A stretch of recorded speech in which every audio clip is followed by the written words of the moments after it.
It's been an exciting month with the LG QNED85T. and today I'm thrilled to bring you my 1 month later review. We'll be diving into the performance, features, and overall experience after spending quality time with this fantastic TV.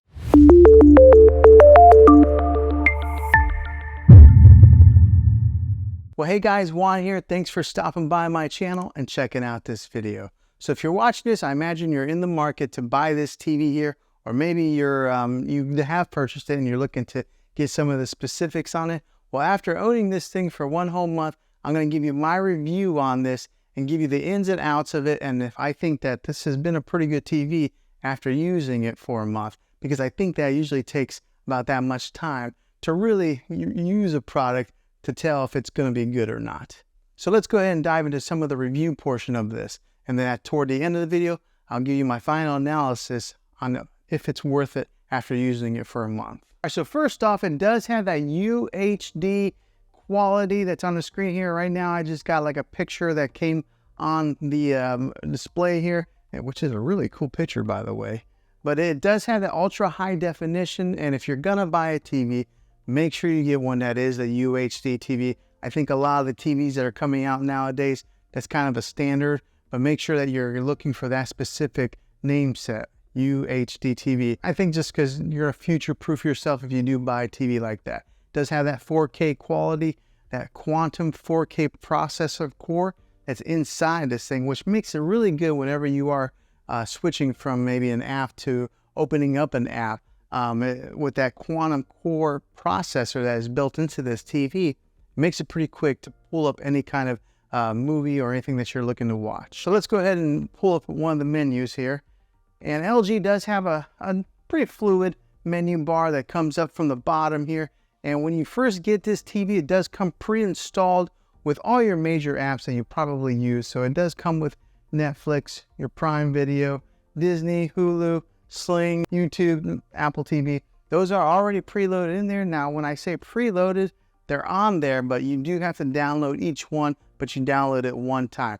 Now, those who may not know, you don't get that app. You got to have the subscription to that app, but they are on there. But say you don't have a subscription to any of these apps on here, the good thing about LG is they do have some free content that they offer. So over here, if you can see, there is one that says CH free, and on that, it's kind of like their channel that has like almost kind of like open air TV. Okay, so if you look over here on the menu some more, there's one that's called Peacock. That's like their latest and greatest app that just came to the LG App Store, and it's got a slew of free content on there as well.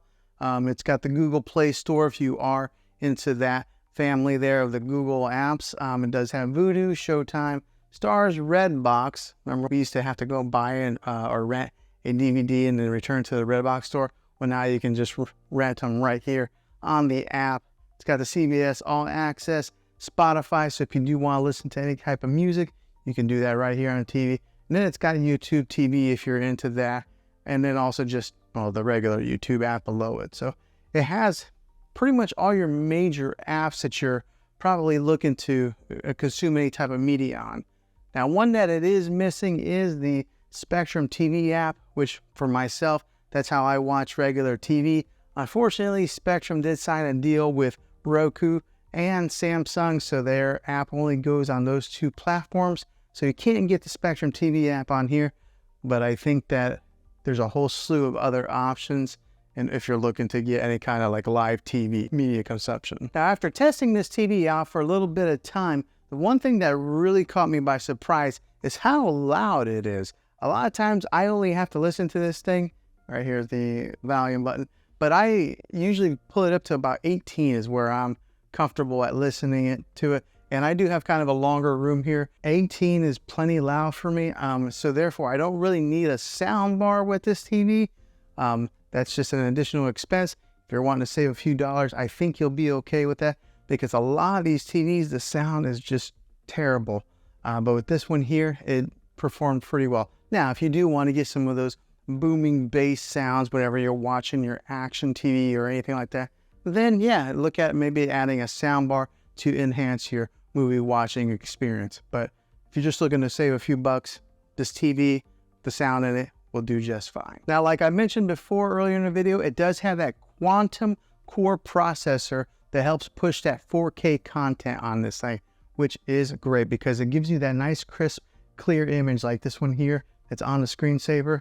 That quantum processor helps boost and makes those colors very vibrant and maybe reduces a lot of the noise that would be in an image. Therefore, it does also translate into video watching, giving you that really dynamic color that you're looking for. Also, with that quantum processor core, it upscales the 4K movie watching experience whenever you are watching any type of movies or TV shows that are broadcast in that 4K quality. And with that powerful processor that is built in there, if you are a gamer, it gives you that low input lag. So whenever you're playing any type of games that have a first-person shooter games or anything that's like maybe driving or maybe sports games where the ball's flying through the air, because of that processor, you're going to get better clarity and it's going to be able to interchange with the motion of those games, giving you a very pleasant gaming experience. Now, another good thing with this TV is the thin bezel that is all the way around, making it really nice for your decor, because a lot of your TVs that are coming out nowadays, they try to go as thin as they can on those bezels. This one here does a pretty good job as far as being able to maybe match into your decor. Right now, I just have it sitting on top of a dresser. There are 4 screw holes on the back, so that way you could mount this on the wall if you wanted to. Now, let's talk about the back a little bit more and just talk about the inputs that it does have. Okay, so on the back of this thing, there is a USB input in case you're wanting to hook up any type of media player to it. It does have 3 HDMI inputs with that ARC HDMI in case you're wanting to hook up, one of your game systems like an Xbox or a PlayStation to this. It does have the ARC HDMI input on here also, giving you 2 other HDMI inputs. It does have an Ethernet port in case you're wanting to wire in your internet directly into this. And it does have your RCA jacks with all the color coded. And it does have that old-fashioned coax cable in case you're wanting to hook up an antenna to this thing and watch any live open-air TV. Okay, and just to give you a quick little look at the remote here, this is what is on the remote. It does have a built-in Netflix button. It's got a built-in Prime Video button, and then there's a movies button right here, so that way you can customize it.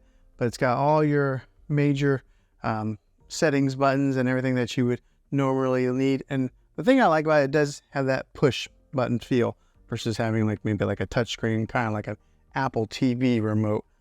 So yeah, this is what the LG remote looks like.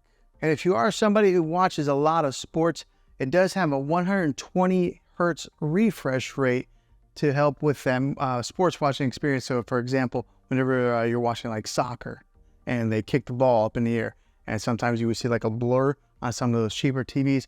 With this one here, because of that refresh rate, it's nice, crisp, and clear as it's going through the air. So if you're into sports watching, this would be a good TV for you. And on the smart end, it works for all your major smart devices. So it works with your Google Assistant, your Amazon Alexa, and Apple HomeKit. I ended up setting off my Alexa device anyway. So it does work really well with all your smart companies.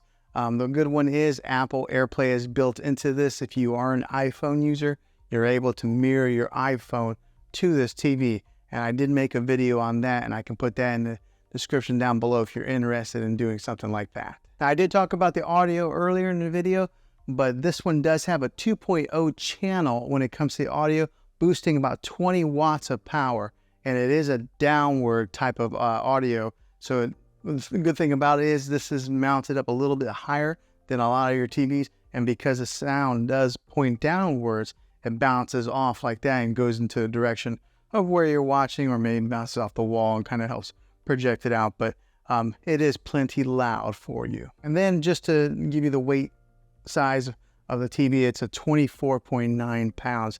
So it does have a little bit of weight to it, but the bigger the TV, the heavier they are. And then fresh out of the box, whenever you do buy one of these LG TVs, they do come with a 1-year warranty. I've never really had to use any warranties on my TV, and I've never bought any extended warranties myself. That's just me being an average consumer. Okay, so would I recommend this TV after using it for 1 whole month? I think that if you are using it in maybe a spare bedroom or using it for gaming, I think that it would be a great TV for those situations. As far as maybe making it your main TV in your living room where you got a bunch of people watching it, I think I would probably upgrade to something a little bit better. But I think for the average person that is watching it in a spare bedroom or gaming, this would be a good TV for you. So maybe this video was helpful to you. Hopefully it was. If you are looking to buy this thing, I'll have a link in the description down below. If this video was helpful, go ahead and click a thumbs up on it. Go ahead and subscribe to my channel. I make tech videos all the time, and I'd love to have you back in the next one. Take care.